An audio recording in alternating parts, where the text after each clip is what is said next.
अपने को पढ़ना है नेत्रिकाएं या आई पीसेस। पहली बात दिमाग में क्लियर रखो, एक होती है माइक्रोस्कोप, एक होती है टेलीस्कोप। सूक्ष्मदर्शी और दूरदर्शी दो चीजें होती हैं।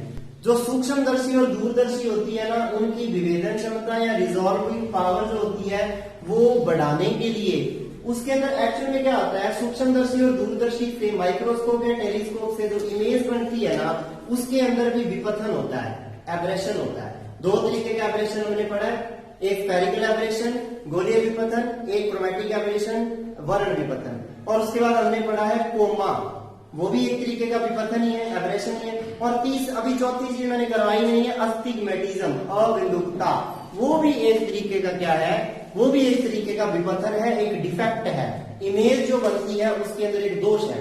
तो हमने अपने को क्या करना है, सारे दोष पढ़ने हैं, ठीक है।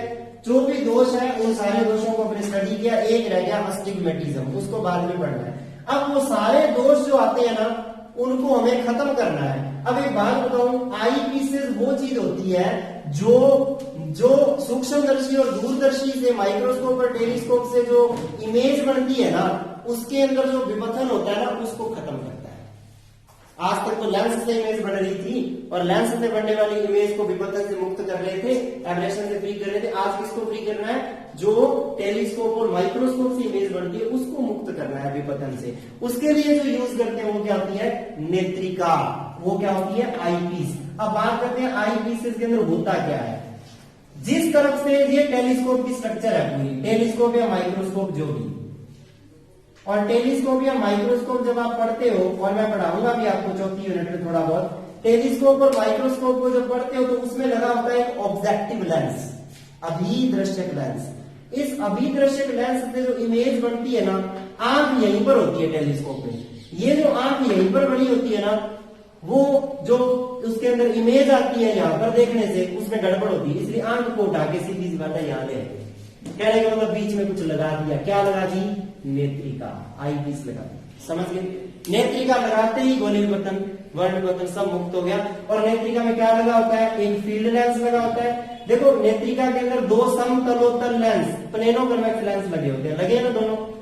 एक लेंस, दोनों लेंसों के कर्वेचर, उत्तल सरफेस किस ओर होते हैं, जिस ओर ऑब्जेक्ट रखा होता है उस ओर होते हैं, एक ही ओर होते हैं, ठीक है। फिर दूसरी बात, एक लेंस जो होता है उसको कहते हैं फील्ड लेंस, अभिक्षेत्र लेंस, जो लेंस ऑब्जेक्ट की ओर है। और जो लेंस हमारी आंख की ओर होता है उसको कहते हैं नेत्र लेंस या आई लेंस। तो ये आपके पास क्या है, नेत्रिका का बेसिक फंडा है। आई पीसेस जो होते हैं वो अपने दो प्रकार के पढ़ने हैं, और ये दो प्रकार के आई पीसेस या नेत्रिकाएं जो पढ़नी है वो किसके अकॉर्डिंग है, वो सिर्फ ये जो दो लेंस लगे हैं ना, एक अभिक्षेत्र लेंस और एक नेत्र लेंस, इन दोनों लेंसेज की अलग अलग नेचर होगी और दोनों लेंसों के बीच की दूरी कितनी है उसके अकॉर्डिंग मैं इनके प्रकार बनाऊंगा। और जनरली मैं बता देता हूं, हमें जो पढ़नी है दो प्रकार की आई पीसेस पढ़नी है। एक तो पढ़नी है हाइगन या हाइगेन नेत्रिका, और दूसरी हमें पढ़नी है रैम्सडन नेत्रिका। और अब जो सबसे पहले अपने पढ़नी है वो पढ़नी है हाइगेन्स, सबसे पहले जो पढ़नी है वो पढ़नी है हाइगेन्स आई पीस। अब देखो यहां पे एक चीज समझनी है, क्या समझनी है, कि मैंने आपको गोलीय विपथन से मुक्त करने की विधियां पढ़ाई थी, और जब गोलीय विपथन से मुक्ति की विधियां पढ़ाई थी उसमें जो चौथी विधि हमने पढ़ी थी उसमें सबको ध्यान होगा लेंस ऐसे लगे थे, है ना। और इसमें भी लेंस में कौन से लगा रहा हूं, प्लेनो कन्वेक्स ही लगा रहा हूं। जब उसमें प्लेनो कन्वेक्स लेंस लगे थे, इसमें भी प्लेनो कन्वेक्स लेंस लगे हैं, तो उसमें फॉर्मूला आया था D बराबर F1 माइनस F2, यही आया था, D बराबर F1 माइनस F2। अगर मुझे गोलीय विपथन से मुक्त करना है इमेज को तो ये होना चाहिए, पहली कंडीशन ये है। तो देखेंगे F1 F2 इस तरीके से एडजस्ट करूंगा कि दोनों के बीच की दूरी भी वैसी रहे। तो मैं क्या करूंगा, हाइगेन ने पता क्या किया, इसको फुलफिल किया कंडीशन को, तो अपने आप ही गोलीय विपथन से मुक्त हो गया इमेज। कैसे किया, उसने क्या किया, सबसे पहले जो कंडीशन आएगी गोलीय विपथन से मुक्ति कैसे मिले, डायग्राम ये भी समझेंगे इसका। स्फेरिकल एब्रेशन से कैसे मुक्ति मिले, फॉर्मूला होता है D is equal to F1 minus F2।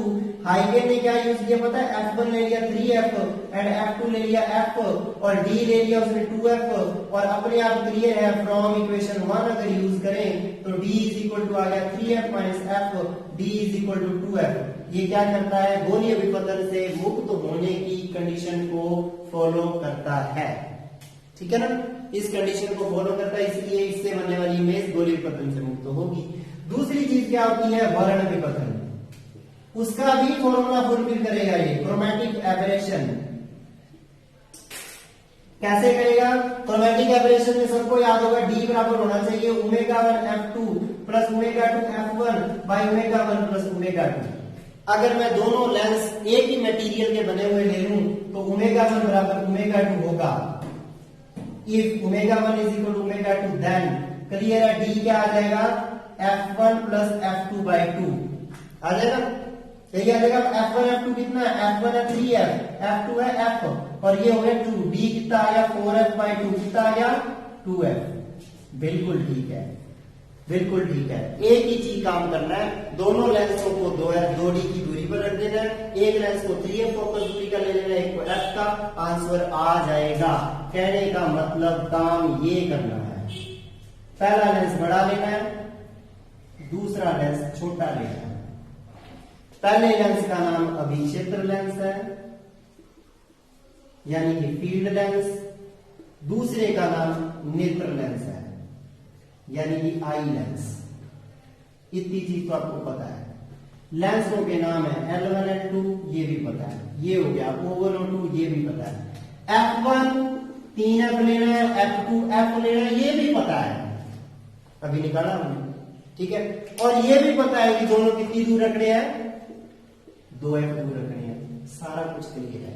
अब देखिए इमेज जो बननी चाहिए ना वो अनंत पर बननी चाहिए लास्ट में, तो इसका मतलब ऑब्जेक्ट जो रखना है ना इसके फोकस पर रखना है, कि इसका जो ऑब्जेक्ट है वो इसके फोकस पर आना चाहिए, और इसकी फोकस दूरी क्या है F, इसका मतलब बिल्कुल बीच में आना चाहिए यहां पर ऑब्जेक्ट, यानी कि इससे बनने वाली इमेज, इसके द्वारा बनने वाली इमेज I1 पहली इमेज वो कहां बननी चाहिए, इसके बिल्कुल सेंटर में। यही बात है कि इसके द्वारा बनने वाली इमेज बीच में बननी चाहिए, इससे F दूर बननी चाहिए, और इससे भी F दूर रहेगी, ऑब्वियस है ये 2F है, यानी कि और इसके द्वारा इमेज बनेगी तो V बराबर F हो जाएगा। क्लियर है, क्योंकि इसकी इमेज बन रही V बराबर F, तो मुझे U ज्ञात करना है। कहने का मतलब ये है मैं ऑब्जेक्ट को कहां रखूं, बात समझो, मैं ऑब्जेक्ट को कहां रखूं, U मेरा कितना हो कि इसके द्वारा बनने वाली इमेज, पहला जो लेंस है वो इमेज कहां बढ़ाए, इसके फोकस पर बढ़ाए। ऑब्जेक्ट को कहां रखूं कि इसके द्वारा बनने वाली इमेज इसके फोकस पर बने, यानी कि V बराबर F प्राप्त हो। तो सीधी सी बात है, फॉर्मूला होता है 1/V माइनस 1/U बराबर 1/F1, क्योंकि मैं पहले के लिए देख रहा हूं, पहले के लिए U क्या हो कि V F मिले, यही देखना, और V पॉजिटिव है इधर तो positive 1/F minus 1/U is equal to 1 और F1 मुझे पता है 3F। करूंगा सॉल्व, ये चीज आ गई, यहां से मैं U निकालना चाहता हूं, 1/F minus 1/3F is equal to 1/U, 3F आ जाएगा लघुत्तम, बचेगा ऊपर 3 माइनस 1 यानी कि 1/U, तो U की जो वैल्यू आ गई मेरे पास कितनी आ गई, 3/2F। अब 3/2F कहां होगा, यहां होगा, ऑब्जेक्ट को मैं यहां रखूंगा, ऑब्जेक्ट को मैं यहां रखूंगा, 3F/2, F/2 समझ गए, F प्लस F/2, ये F/2 है। तो ऑब्जेक्ट को अगर मैं 3F/2 पे रख दूं तो इमेज कहां बनेगी, बिल्कुल यहां पर बनेगी, समझ गए। तो ये मैंने यहां से रिजल्ट निकाल दिया। अब देखते हैं ऑब्जेक्ट यहां कैसे रखेंगे, मेन बात तो वो है। देखो जो ध्यान रखना है, यहां पे ऑब्जेक्ट रखना है तो आप पहले ये काम कर लो, पहले ही ऑब्जेक्ट का डिजाइन बना लो। जो रे ऑफ लाइट ओवन से आएगी जानी तो थी ऐसे, ऑब्जेक्ट का मतलब वही है, पीछे से लाइटें जा रही है वो जहां पे आके मिलेंगी, और ऑब्जेक्ट इसमें इमेजिनरी होगा। जानी तो चाहिए थी रे ऑफ लाइट ऐसे, और इस चीज को ध्यान में देख लेना, डायग्राम बनेगा नहीं वरना। जाने तो थी ऐसे, और एक रे ऑफ लाइट आ रही है इस तरीके से, देखो यहां से, ये 2 रे ऑफ लाइट आ रही हैं, आगे जहां पर मिलेगी, चलो इसके 2 एरो लगा दो, जहां पर मिलेगी वहां पे क्या बनेगा, ऑब्जेक्ट बनेगा। ऑब्जेक्ट की लाइन नहीं है। इसके बाद पैरेलल हो जानी चाहिए, हमने बोला ये रे ऑफ लाइट तो सीधी जानी चाहिए कहां से, पॉइंट O से, O2 से, ऐसे बना देनी है। और सेकंड जो रे ऑफ लाइट जाएगी, यानी कि ये वाली जो O1 से आ रही है वो O2 से नहीं जाएगी, लेकिन जो इधर से आ रही है वो O2 से जाएगी, दो एरो इस तरीके से, ठीक है। लेकिन जो ये रे ऑफ लाइट आ रही है कहां से पास करें, ऑब्वियस है, इसको टच करके जानी चाहिए, जानी चाहिए ना, इसको टच करके जानी चाहिए। तो इसको टच करके हम इसको ऐसे जाने देंगे, यहां से हो जाएगी पैरेलल। ये रे ऑफ लाइट एक एरो वाली और दोनों मिल गई, इमेज बन गई। और इमेज कहां बन गई, इमेज कहां बन गई, बिल्कुल बीच में, इसके फोकस पर। अब हम निकालेंगे तुल्य फोकस दूरी। तो तुल्य फोकस दूरी कैसे निकालते हैं, तुल्य फोकस दूरी का फॉर्मूला क्या होता है, इक्विवेलेंट फोकल लेंथ 1/f बराबर 1/f1 plus 1/f2 minus d/f1 f2, यही होता है। f1 की वैल्यू कितनी है, आपको पता है f1 की वैल्यू कितनी है, 1/3f, f2 की वैल्यू है f, d की वैल्यू है 2f divided by 3f into f। क्या क्या कैंसिल हो गया, यहां पे जो स्टेप कैंसिल हो गया, f से f गया, ठीक है। तो क्या आ गया, 1/3f प्लस 1/f माइनस क्या रहेगा, 2/3f। तो ये रहेगा 2/3f और ये minus 1/f minus 1/3f। 1/f में से 1/3f घटाओगे क्या रह जाएगा, 1/f बराबर ये कितना रह जाएगा, 3/2, 2/3f है ना, 2/3f रह जाएगा। कहने का मतलब कैपिटल F आ जाएगा 3/2f। ये तुल्य फोकस दूरी की आ गई। तो ये आपके पास कितने हो गए, इसके 4-5 पॉइंट हो गए। अभी कुछ बचा है, अब इसके अंदर क्या करना है, इसके अंदर भी कार्डिनल पॉइंट होते हैं 6, 2 निर्णती बिंदु, 2 प्रिंसिपल पॉइंट, 2 फोकल पॉइंट पढ़े थे ना, 6 पॉइंट पढ़े थे, वो 6 पॉइंट इसके भी निकाल दिया। तो ये आपके पास हाइगन आईपीस का मेन बेसिक हो गया। देखो हाइगन आईपीस के अंदर अब हम क्या फाइंड करेंगे, फर्स्ट प्रिंसिपल पॉइंट, प्रथम मुख्य बिंदु अल्फा 1 कहां है, और सेकंड प्रिंसिपल पॉइंट द्वितीय फोकस बिंदु कहां पर है। पहली बात ध्यान रखनी है, जो हमने अभी पढ़ा है हाइगन आईपीस जो पढ़ा है टॉपिक, उसके अंदर ध्यान से देखो, डायग्राम के अंदर जो ऑब्जेक्ट है वो इमेजिनरी है, वो रियल नहीं है, वास्तविक नहीं है, वो क्या है, काल्पनिक है। इसलिए इसको हाइगन आईपीस को क्या कहते हैं, नेगेटिव आईपीस भी कहते हैं। अब यहाँ पे समझना है कि अल्फा 1 कहां होगा, अल्फा 2 कहां होगा। और हाइगन आईपीस हमने अभी जो हाइगन आईपीस किया है उसका डायग्राम आप सबको पता है।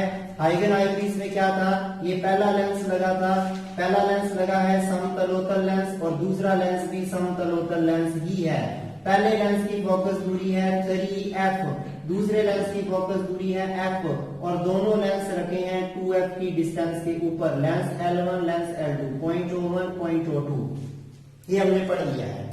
उसके बाद देखिए, अब मुझे ये फाइंड करना है कि O1 से कितनी दूर होगा P1, ये जो दूरी होती है अल्फा 1, इसको कहते हैं O1 P1, यानी कि ये जो अल्फा 1 आएगी O1 P1, और दूसरा मुझे पता करना है O2 P2 कितनी दूर होगी, यानी कि अल्फा 1 और अल्फा 2। तो देखते हैं कितनी दूर होगा। तो देखो D, पहले तो माइनस लगा दो, फॉर्मूला हमने पढ़ा है पिछले लेक्चर में, प्रधान बिंदु कार्डिनल पॉइंट फाइंड करने के 2 फॉर्मूले पढ़े थे, माइनस df/f2, तो माइनस d, d कितना है बेटा 2f, f कितना है, f हमने कल ही निकाला है, तुल्य फोकस दूरी, और तुल्य फोकस दूरी f कितनी निकाली थी, 3/2f, ये निकाली थी। तुल्य फोकस दूरी कैपिटल F हमने लिखा था, तो यहाँ पर भी हम कैपिटल F फॉर्मूले में यूज कर लेंगे, क्योंकि मैं यहाँ पे कैपिटल F लिख रहा हूँ। तो 3/2f, उसके बाद देखिए अपॉन f2, और f2 देखिए f है, ठीक है। तो ध्यान दो, f2 में f से f कैंसिल हो गया, f से f कैंसिल हो गया, तो देखिए क्लियर सी बात है, कैपिटल F आपको पता है, अल्फा 1 की वैल्यू आ गई, 2 से 2 भी कैंसिल हो गया, अल्फा 1 की वैल्यू आ गई -3f, यानी कि P1 पॉइंट कितनी दूर है O1 से, 3f, 2f तो ये है ही है, f और आगे है, यानी कि यहां से f और आगे, तभी तो यहां से लेके हो जाएगा 3f, यानी कि पहला जो प्रिंसिपल पॉइंट है P1 वो यहां पर है। आंसर, अच्छा आंसर नेगेटिव आ रहा है, आंसर माइनस का 3f आ रहा है, तो माइनस का 3f तो पीछे जाना पड़ेगा।